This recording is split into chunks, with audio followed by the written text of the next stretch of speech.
Hey y'all, welcome to today's show. I think we're actually going to get through about three medicinal trees today. At least one of them is super common where I live. It's the hickory tree. And what would barbecue would be without hickory wood? I mean, it is like what three trees define North Carolina? Pine, certainly, oak, and hickory. That's North Carolina in a nutshell. So that's one of the three we'll get to. And then what I'm going to do is get back to assembling my new bicycle. Yes, believe it or not, this whole hillbilly has a bicycle. I just bought it. First one I'm going to be on. I don't know. I was probably 13 the last time I rode a bicycle. I'm 46 now. You can do the math. I'm excited about it. Now, seriously, just recently yeah, I've been thinking about a lot about like solar flares and what if the grid goes down and what are you going to do? Well, eventually I'd like to have a farm with a lot of horses and I grew up with horses. My grandfather had a Surrey, he had buggies, he had all kinds of stuff. Actually, what they called a limousine, which belonged to the governor of North Carolina in the 1800s. And, it was a Surrey, a very nice one, black with leather seating and everything, and really quite fancy. Um, that you would have had at least two horses to draw. And, I'm good with horses, but really hit me one day, for just running around town. I don't really live in a town, but you could call it a village. If I go 2 miles in one direction, I'm to my favorite fishing hole. If I go 2 miles in the other direction, I'm at the post office, and there's a gas station, convenience store, a gun shop. There are few necessities if I needed them. A shop that just sells Donald Trump memorabilia and a little sandwich stand. So that's cool. I got everything I need right there. Blue Ridge Parkway, of course, all behind the house. I could go in, hundreds of miles in either direction if I wanted to, with very little traffic danger. But then again, 6 miles, I think, to town. So that's a bit of a trek. Maybe more like 5. Totally doable on a bicycle, though. Absolutely. I can get groceries. There's a drugstore, bank, library. The courthouse is there. I could pay the tax bill if I wanted to. And just kind of got to thinking, I pay so much in gas just to drive my big, heavy 1989 Chevy pickup truck around. I could save a whole lot of money if I rode a bicycle. There's also, wear and tear on a vehicle, maintenance, always the danger of getting in an accident or something breaking and tearing up. And I just thought, I need to do more for my physical health, obviously. I mean, I am 46 now, and I'm not in the shape I once was, especially over the last couple of years. I had COVID twice. It takes its toll. It really does. I need to get back in shape. Well, how about if I get a bicycle? So I found a really great bicycle for about $100, and I'm going to put it together this evening and go for my first ride in 30 some years tomorrow. God willing, I won't kill myself. And, I love to use a Tenkara rod for fishing. If you haven't looked into Tenkara, you really ought to do so. Tenkara is a collapsible Japanese fly rod. It's actually very traditional. They used to make them out of joints of bamboo. It's not like, an as seen on TV type thing. It kind of combines cane pole fishing with fly fishing. That's ideal for me where I live, where we have so many small trout streams that are stocked. And, I figure I can put a basket on there for, I don't know, 10, $15. You can buy one off of eBay or make one yourself, which I'll probably do. A rack on the back. I can do some foraging out on the bicycle. I can do some fishing out on the bicycle. Heck, I can actually do some small game hunting. I mean, that is sort of like the the Northern England tradition. I mean, where I live is essentially identical to Yorkshire. And in Yorkshire, there are a lot of guys that are sort of, kind of lower middle class, working class guys, or they're just traditional. They could be, moneyed, but probably not. And they'll take their nets out on a night, or they'll go out with a ferret, and they'll catch a brace of rabbits, as they say. I mean, it's like a dozen. What is that? I don't even remember. 6 rabbits, maybe a dozen. I don't know. But seriously, and I'm not going to draw too much attention on a bicycle I can stash in the woods. So I got one in green so it won't stand out, if you know what I mean. So I'm looking forward to this. From now on, Judson has a bicycle. In fact, Judson may not do a whole lot of driving whatsoever, except in the wintertime. Obviously, I don't want to ride a bicycle on winter roads, ice and snow and all that. And I wouldn't take it a long distance, and I'm certainly not going to put on spandex or try to race somebody. No, I'm going to be in my boots and jeans and, just a hillbilly on a bicycle. But I'm. What's weird? I was thinking about it. I guess it was Sunday, and I was looking at the tracking number to see when it was going to be delivered, and I thought, I'm actually more excited about this than anything I've been excited about since I was a kid. So, like, literally buying a bicycle makes me feel like I'm 10 years old again. It's crazy, just simple, stupid thing, but it should really help my health. And, in my mom's neighborhood, down in the Sandhills of North Carolina, there was a little old lady who used to ride her bicycle every single day. You'd see her go to the post office, the grocery store, just riding around the neighborhood for fun. That woman lived to be over 100 years old. She was just a little rail of a thing. I mean, she probably weighed less than her bicycle. But, I mean, honestly, she lived to be over 100 years old. Probably because she got out and got some exercise in the sunshine and got some fresh air. Now, I bought a road bike. I'm not really one for bicycles on trails. When I go out on a trail, I'm looking, one, I'm foraging. Two, I'm looking for fishing opportunities. Three, I may be stalking game, I'm hunting. Four, I'm looking for areas to trap. That means slow down, walk, stop, sit, look around, observe.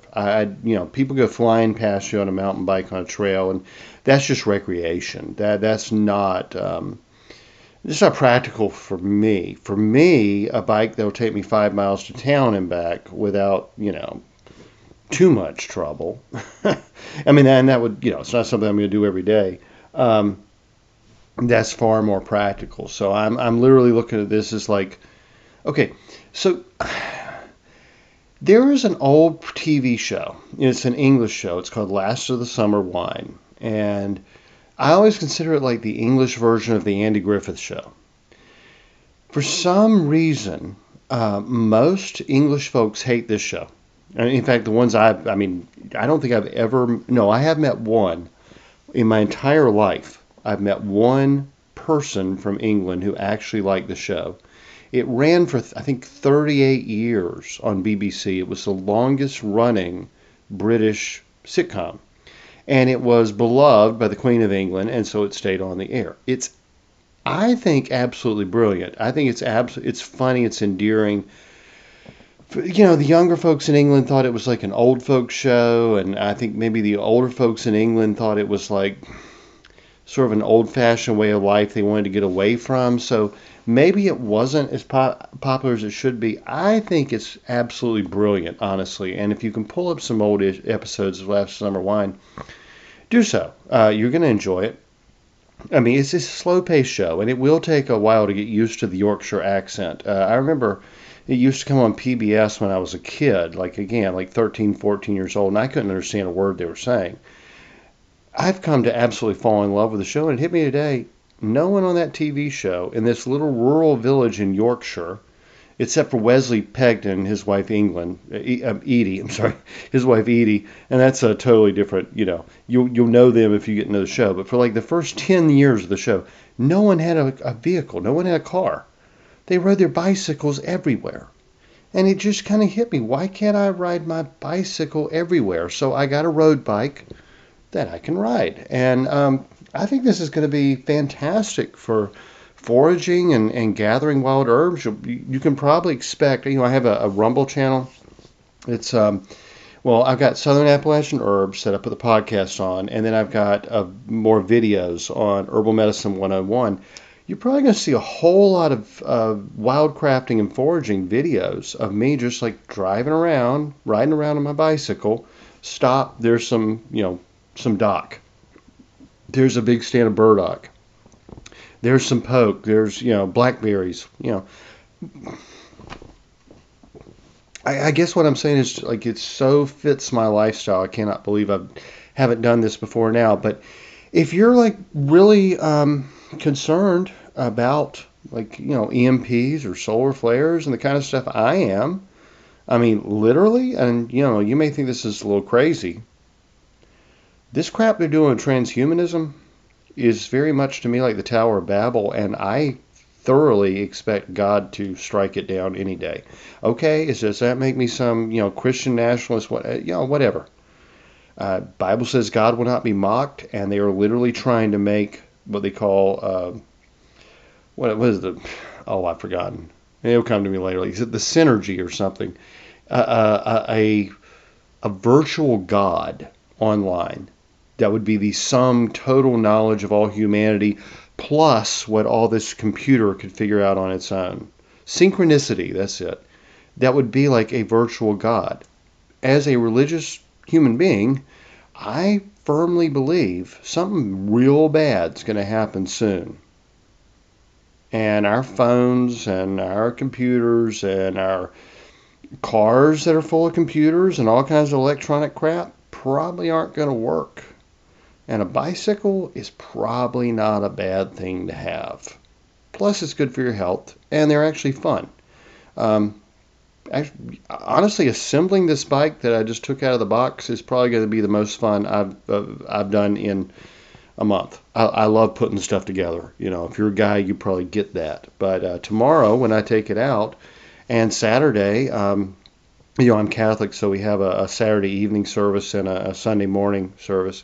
I'll probably go about 4 miles to the church on Saturday evening at 4:30 or Sunday morning. I love this I may have told this before on this show. I know I told it on another show recently. I do 3 separate podcasts a week. So I mean, like actually a total of I don't even know 8 episodes a week. So sometimes I lose track. But Justin Wilson, the great Cajun chef that used to be on PBS, used to tell his story.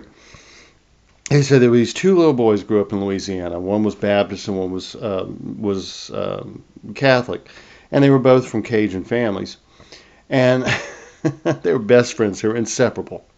They just could not stand to be apart. So the parents said, okay, on Saturday night you can stay the night with each other, and you'll go to church with him on this Sunday, and the next Sunday you'll go to church with him. So the first Sunday, the little Baptist boy goes to church with the little Catholic boy, and the little Catholic boy tells him everything. Now, if y'all never been to a Catholic Mass, it is very different than Protestant, okay?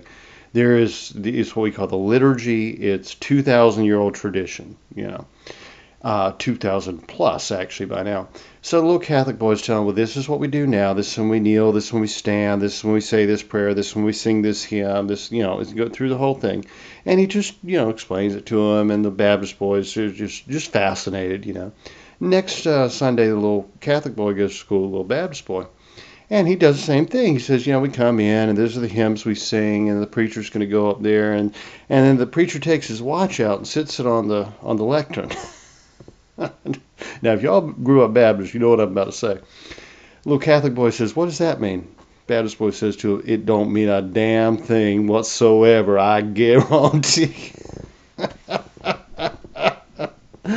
Oh, if you ever sat through a few, 45-minute, hour and a half long sermons, you know exactly what I mean. And, even though I have converted to Catholicism, I have such a love for the old Southern Baptist churches I grew up in and the churches of my grandparents. And I love that story. I love everything Justin Wilson did. He was a huge influence on me in many ways.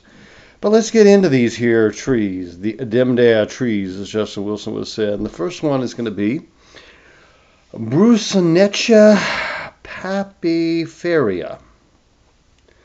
Yeah, otherwise known as paper mulberry, because nobody could pronounce that. When they put down these, what they call them, etymologists or something, they make these like fancy Latin names of plants.